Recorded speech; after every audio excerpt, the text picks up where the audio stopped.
आइए सुनते हैं मुंशी प्रेमचंद की कहानी सौत, कहानी वाली सोनम की आवाज में। जब रजिया के 2-3 बच्चे होकर मर गए और उम्र ढल चली तो रामू का प्रेम उससे कुछ कम होने लगा और दूसरे ब्याह की धुन सवार हुई। आए दिन रजिया से बकझक होने लगी। रामू एक न एक बहाना खोज कर रजिया पर बिगड़ता और उसे मारता और अंत को वो नई स्त्री ले ही आया। इसका नाम था दासी। चंपाई रंग था, बड़ी बड़ी आंखें, जवानी की उम्र, पीली कुशांगी रजिया भला इस नवयौवना के सामने क्या जचती। फिर भी वो जाते हुए स्वामित्व को जितने दिन हो सके अपने अधिकार में रखना चाहती थी। गिरते हुए छप्पर को थूनियों से संभालने की चेष्टा कर रही थी। इस घर को उसने मर मर कर बनाया है, उसे सहज में ही नहीं छोड़ सकती। वो इतनी बेसमझ नहीं है कि घर छोड़कर जी जाए और दासी राज करे। एक दिन रजिया ने रामू से कहा, मेरे पास साड़ी नहीं है, जाकर ला दो।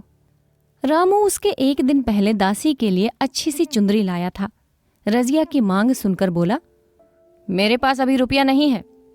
रजिया को साड़ी की उतनी चाह न थी जितनी रामू और दसिया के आनंद में विघ्न डालने की थी। बोली, रुपए नहीं थे तो कल अपनी चहेती के लिए चुंदरी क्यों लाए? चुंदरी के बदले उसी दाम में 2 साड़ियां लाते तो एक मेरे काम ना आ जाती। रामू ने स्वेच्छा भाव से कहा, मेरी इच्छा, जो चाहूंगा करूंगा। तू बोलने वाली कौन है? अभी उसके खाने खेलने के दिन है। तू चाहती है उसे अभी से नून तेल की चिंता में डाल दूं? ये मुझसे ना होगा। तुझे ओढ़ने पहनने की साध है तो काम कर। भगवान ने क्या हाथ पैर नहीं दिए? पहले तो घड़ी रात उठकर काम धंधे में लग जाती थी, अब उसकी डाह में पहर दिन तक पड़ी रहती है। तो रुपये के आकाश से गिरेंगे? मैं तेरे लिए अपनी जान थोड़े ही दे दूंगा। रजिया ने कहा, तो क्या मैं उसकी लौंडी हूँ कि वो रानी की तरह पड़ी रहे और मैं घर का सारा काम करती रहूं? इतने दिनों छाती फाड़कर काम किया, उसका ये फल मिला, तो अब मेरी बला काम करने आती है। मैं जैसे रखूंगा वैसे तुझे रहना पड़ेगा। मेरी इच्छा होगी रहूंगी, नहीं तो अलग हो जाऊंगी। जो तेरी इच्छा हो कर, मेरा गला छोड़। अच्छी बात है, आज से तेरा गला छोड़ती हूँ, समझ लूंगी विधवा हो गई। रामू दिल में इतना तो समझता था कि ये गृहस्थी रजिया की जोड़ी हुई है, चाहे उसके रूप में उसके लोचन विलास के लिए आकर्षण न हो। संभव था कुछ देर के बाद वो जाकर रजिया को मना लेता, पर दासी भी कूटनीति में कुशल थी। उसने गर्म लोहे पर चोटें जमाना शुरू की। बोली, आज देवी जी किस बात पर बिगड़ रही हैं? रामू ने उदास मन से कहा, तेरी चुंदरी के पीछे रजिया महाभारत मचाए हुए है, अब कहती है अलग रहूंगी। मैंने कह दिया जो तेरी इच्छा हो करे। दसिया ने आंखें मटका कर कहा, ये सब नखरे हैं कि आकर हाथ पांव जोड़े मनावन करें, और कुछ नहीं। तुम चुपचाप बैठे रहो, 2-4 दिन में आप ही गर्मी उतर जाएगी। तुम कुछ नहीं बोलना, उसका मिजाज और आसमान पर चढ़ जाएगा। रामू ने गंभीर भाव से कहा, दासी तुम जानती हो वो कितनी घमंडिन है। वो मुंह से जो बात कहती है उसे करके छोड़ती है। रजिया को भी रामू से ऐसी कृतज्ञता की आशा न थी। वो जब पहले की सी सुंदर नहीं, इसलिए रामू को अब उससे प्रेम नहीं है। पुरुष चरित्र में कोई असाधारण बात न थी, लेकिन रामू उससे अलग रहेगा इसका उसे विश्वास न आता था। ये घर उसी ने पैसा पैसा जोड़कर बनाया, गृहस्थी भी उसी की जोड़ी हुई है, अनाज का लेन देन भी उसी ने शुरू किया। इस घर में आकर उसने कौन कौन से कष्ट नहीं झेले, इसीलिए तो कि पौरुख थक जाने पर एक टुकड़ा चैन से खाएगी और पड़ी रहेगी, और आज वो इतनी निर्दयता से दूध की मक्खी की तरह निकालकर फेंक दी गई। रामू ने इतना भी नहीं कहा, तू अलग नहीं रहने पाएगी, मैं या तो खुद मर जाऊंगा या तुझे मार डालूंगा, पर तुझे अलग न होने दूंगा। तुझसे मेरा ब्याह हुआ है, कोई हंसी ठट्ठा नहीं है। तो जब रामू को उसकी परवाह नहीं है तो वो रामू की क्यों परवाह करे? क्या सभी स्त्रियों के पुरुष बैठे रहते हैं? सभी के माँ बाप बेटे पोते होते हैं। आज उसके लड़के जीते होते तो मजाल थी कि ये नई स्त्री लाते और मेरी ये दुर्गति करते। इस निर्दयी को मेरे ऊपर इतनी भी दया न आई। नारी हृदय की सारी परवशता इस अत्याचार से विद्रोह करने लगी। वही आग जो मोटी लकड़ी को स्पर्श भी नहीं कर सकती थी, फूस को जलाकर भस्म कर देती है। दूसरे दिन रजिया एक दूसरे गांव में चली गई। उसने अपने साथ कुछ न लिया। जो साड़ी उसकी देह पर थी वही उसकी सारी संपत्ति थी। विधाता ने उसके बालकों को पहले ही छीन लिया था, आज घर भी छीन लिया। रामू उस समय दासी के साथ बैठा हुआ आमोद विनोद कर रहा था। रजिया को जाते देखकर शायद वो समझ न सका कि वो चली जा रही है। रजिया ने यही समझा। इस तरह चोरों की भांति वो जाना भी ना चाहती थी। वो दासी को, उसके पति को और सारे गांव को दिखा देना चाहती थी कि वो इस घर से ढेले की भी चीज नहीं ले जा रही है। गांव वालों की दृष्टि में रामू का अपमान करना ही उसका लक्ष्य था। उसके चुपचाप चले जाने से तो कुछ भी ना होगा। रामू उल्टा सबसे कहेगा। रजिया घर की सारी संपदा उठा ले गई। उसने रामू को पुकार कर कहा, संभालो अपना घर, मैं जाती हूँ। तुम्हारे घर की कोई भी चीज अपने साथ नहीं ले जाती। रामू एक क्षण के लिए कर्तव्य भ्रष्ट हो गया। क्या कहे, उसकी समझ में नहीं आया। उसे आशा न थी कि वो यूं चली जाएगी। उसने सोचा था जब वो घर ढोकर ले जाने लगेगी तब वो गांव वालों को दिखाकर उनकी सहानुभूति प्राप्त करेगा। अब क्या करे? दसिया बोली, जाकर गांव में ढिंढोरा पीट आओ, यहाँ किसी का डर नहीं है। तू अपने घर से ले ही क्या आई थी जो कुछ लेकर जाओगी? रजिया ने उसके मुंह न लगकर रामू ही से कहा, सुनते हो अपनी चहेती की बातें, फिर भी मुंह नहीं खुलता। मैं तो जाती हूँ, लेकिन दस्सो रानी, तुम भी बहुत दिन राज न करोगी। ईश्वर के दरबार में अन्याय नहीं फलता, वो बड़े बड़े घमंडियों के घमंड को चूर कर देता है। दसिया ठट्ठा मारकर हंसी, पर रामू ने सिर झुका लिया। रजिया चली गई। रजिया जिस दिन नए गांव में आई थी वो रामू के गांव से मिला ही हुआ था, अतएव यहाँ के लोग उससे परिचित हैं। वो कैसी कुशल गृहिणी है, कैसी मेहनती, कैसी बात की सच्ची, ये यहाँ किसी से छिपा ना था। रजिया को मजूरी मिलने में कोई बाधा ना हुई। जो एक लेकर दो का काम करे, उसे काम की क्या कमी। 3 साल रजिया ने कैसे काटे, कैसे एक नई गृहस्थी बनाई, कैसे खेती शुरू की, इसका बयान करने बैठे तो पोथी हो जाए। संचय के जितने मंत्र हैं, जितने साधन हैं, वे रजिया को खूब मालूम थे। फिर अब उसे लाग हो गई थी, और लाग में आदमी की शक्ति का वारापार नहीं रहता। गांव वाले उसका परिश्रम देखकर दांतों तले उंगली दबाते थे। वो रामू को दिखा देना चाहती है, मैं तुमसे अलग होकर भी आराम से रह सकती हूँ। अब वो पराधीन नारी नहीं है, अपनी कमाई खाती है। रजिया के पास बैलों की एक अच्छी जोड़ी है। रजिया उन्हें केवल खली भूसी देकर नहीं रह जाती, रोज 2-2 रोटियां भी खिलाती है। फिर उन्हें घंटों सहलाती, कभी कभी उनके कंधों पर सिर रखकर रोती और कहती, अब बेटे हो तो और पति हो तो तुम ही हो, मेरी जान अब तुम्हारे ही साथ है। दोनों बैल शायद रजिया की भाषा और भाव समझते हैं। वे मनुष्य नहीं हैं, बैल हैं। दोनों सिर नीचा करके रजिया का हाथ चाटकर उसे आश्वासन देते हैं। वे उसे देखते ही कितनी प्रेम से उसकी ओर ताकने लगते हैं, कितने हर्ष से कंधे पर जुआ रखवाते हैं और कैसा जी तोड़ काम करते हैं। ये वो लोग समझ सकते हैं जिन्होंने बैलों की सेवा की है और उनके हृदय को अपनाया है। रजिया इस गांव की चौधराइन है। उसकी बुद्धि जो पहले नित्य आधार खोजती रहती थी और स्वच्छंद रूप से अपना विकास न कर सकती थी, अब छाया से निकलकर प्रौढ़ और उन्नत हो गई है। एक दिन रजिया घर लौटी तो एक आदमी ने कहा, तुमने सुना नहीं चौधराइन, रामू तो बहुत बीमार है। सुना 10 लंघन हो गए हैं। रजिया ने उदासीनता से कहा, जूड़ी है क्या? जूड़ी नहीं, कोई दूसरा रोग है। बाहर खाट पर पड़ा था, मैंने पूछा कैसा जी है रामू, तो रोने लगा। बुरा हाल है, घर में एक पैसा भी नहीं कि दवा दारू करे। दसिया के एक लड़का हुआ है, वो तो पहले भी काम धंधा ना करती थी और अब तो लड़कौरी है। कैसे काम करने आए? सारी मार रामू के सिर जाती है, फिर गहने चाहिए। नई दुल्हन जो कैसे रहे। रजिया ने घर में जाते हुए कहा, जो जैसा करेगा वैसा भोगेगा। लेकिन अंदर उसका जी न लगा। वो एक क्षण में फिर बाहर आई। शायद उस आदमी से कुछ पूछना चाहती थी और इस अंदाज से पूछना चाहती थी मानो उसे कुछ परवाह ही नहीं। पर वो आदमी चला गया था। रजिया ने पूरा पश्चिम जाकर देखा, वो कहीं ना मिला।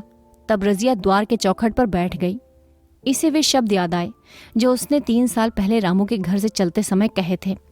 उस वक्त जलन में उसने वही शाप दिया था। अब वो जलन न थी। समय ने उसे बहुत कुछ शांत कर दिया था।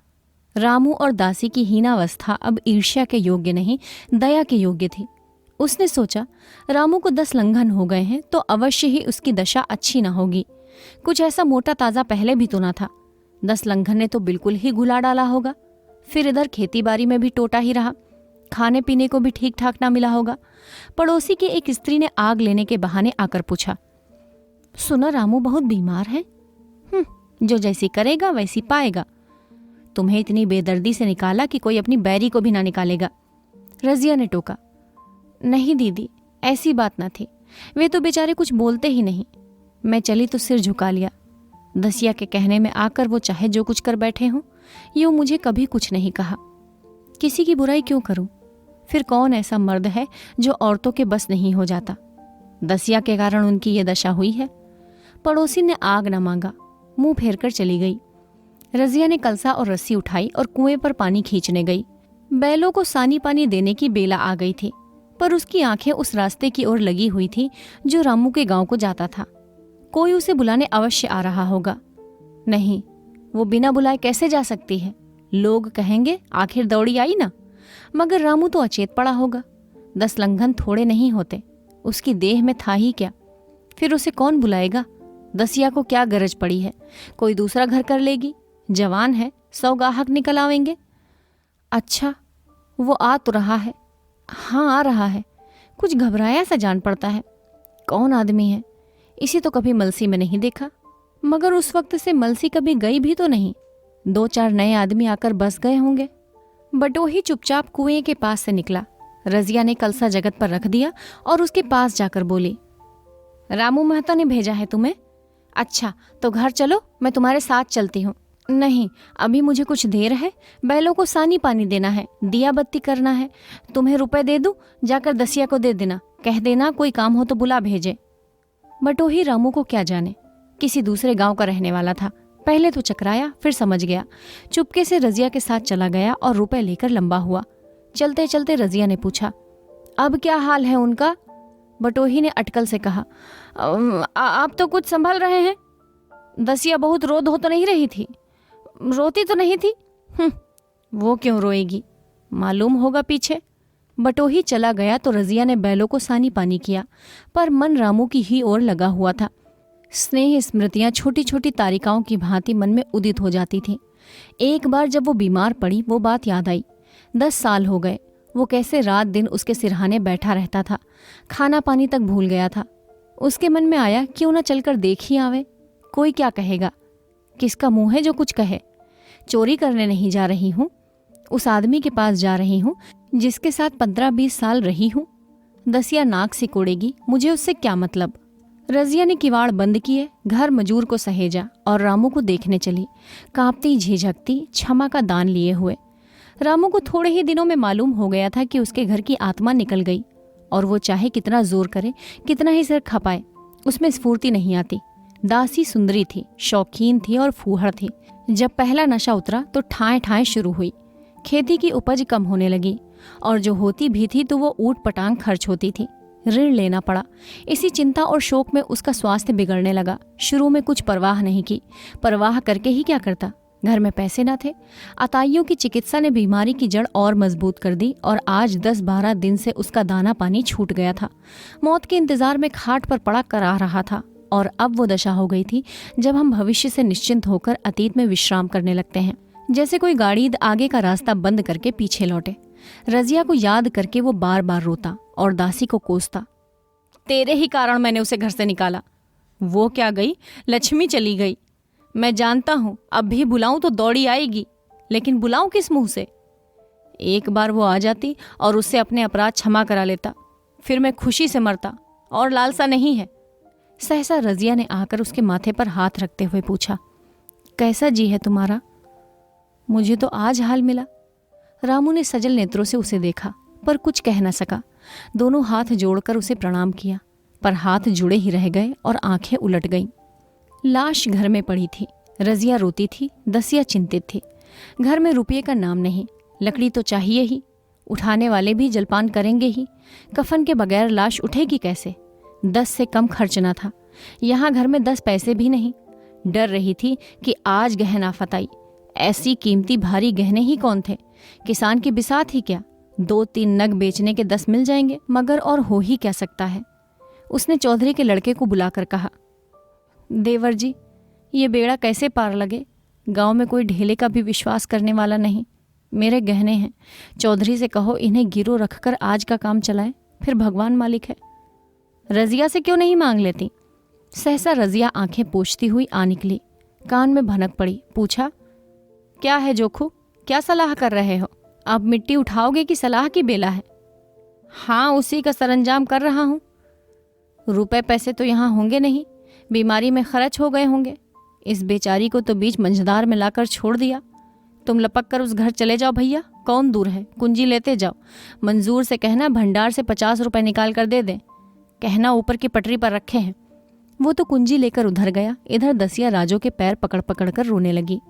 बहनापे के ये शब्द उसके हृदय में बैठ गए। उसने देखा रजिया में कितनी दया, कितनी क्षमा है। रजिया ने उसे छाती से लगाकर कहा, रोती क्यों है बहन? वो चला गया, मैं तो हूँ, किसी बात की चिंता न कर। इसी घर में हम और तुम दोनों उसके नाम पर बैठेंगी। मैं वहां भी देखूंगी, यहाँ भी देखूंगी। धाप भर की बात ही क्या। कोई तुमसे गहने पाते मांगे तो मत देना। दसिया का जी होता था कि सिर पटक कर मर जाए। इसे उसने कितना जलाया, कितना रुलाया और घर से निकाल कर छोड़ा। रजिया ने पूछा, जिस जिसके रुपए हैं सूरत करके मुझे बता दो। मैं झगड़ा नहीं रखना चाहती। बच्चा दुबला क्यों हो रहा है? मेरे दूध ही नहीं होता। गाय जो तुम छोड़ गई थी वो मर गई, दूध नहीं पाता। राम राम, बेचारा मुरझा गया। मैं कल ही गाय लाऊंगी, सभी गृहस्थी उठा लाऊंगी। वहां क्या रखा है? लाश उठी। रजिया उसके साथ गई। दाह कर्म किया, भोज हुआ। कोई 200 रुपए खर्च हो गए, किसी से मांगने न पड़े। दसिया के जौहर भी इस त्याग की आंच में निकल आए। विलासिनी सेवा की मूर्ति बन गई। आज रामू को मरे 7 साल हुए हैं। रजिया घर संभाले हुए है। दसिया को वो सौत नहीं, बेटी समझती है। पहले उसे पहनाकर तब आप पहनती है, उसे खिलाकर आप खाती है। जोखू पढ़ने जाता है। उसकी सगाई की बातचीत पक्की हो गई। इस जाति में बचपन में ही ब्याह हो जाता है। दसिया ने कहा, बहन गहने बनवा कर क्या करोगी? मेरे गहने तो धरे ही हैं। नहीं री, उसके लिए नए गहने बनवाऊंगी। अभी तो मेरा हाथ चलता है, जब थक जाऊं तो जो चाहे करना। तेरे अभी पहनने ओढ़ने के दिन है, तू अपने गहने रहने दे। नाइन ठाकुर सुहाती करके बोली, आज जोखू के बाप होते तो कुछ और ही बात होती। रजिया ने कहा, वे नहीं है तो मैं तो हूं। वे जितना करते मैं उसका दूना करूंगी। जब मैं मर जाऊं तब कहना जोखू का बाप नहीं है। ब्याह के दिन दसिया को रोते देखकर रजिया ने कहा, बहू तुम क्यों रोती हो? अभी तो मैं जीती हूं। घर तुम्हारा है, जैसे चाहो रहो। मुझे एक रोटी दे दो बस। और मुझे क्या करना है? मेरा आदमी मर गया, तुम्हारा तो अभी जीता है। दसिया ने उसकी गोद में सिर रख दिया और खूब रोई। जी तुम मेरी माता हो। तुम ना होती तो मैं किसके द्वार पर खड़ी होती? घर में तो चूहे लौटते। उनके राज में मुझे दुख ही दुख उठाने पड़े। सुहाग का सुख तो मुझे तुम्हारे राज में मिला। मैं दुख से नहीं रोती, रोती हूँ भगवान की दया पर कि कहाँ मैं और कहाँ यह खुशहाली। रजिया मुस्कुराकर रो दी। आप सुन रहे थे मुंशी प्रेमचंद की कहानी सौत, कहानी वाली सोनम की आवाज़ में। जल्द ही एक नई कहानी लेकर आपके सामने दोबारा उपस्थित होंगे। अगर आपको ये कहानी पसंद आई हो तो इसे लाइक कीजिए, अपने मित्रों के साथ शेयर कीजिए और इस चैनल को ज़रूर सब्सक्राइब कीजिए। धन्यवाद।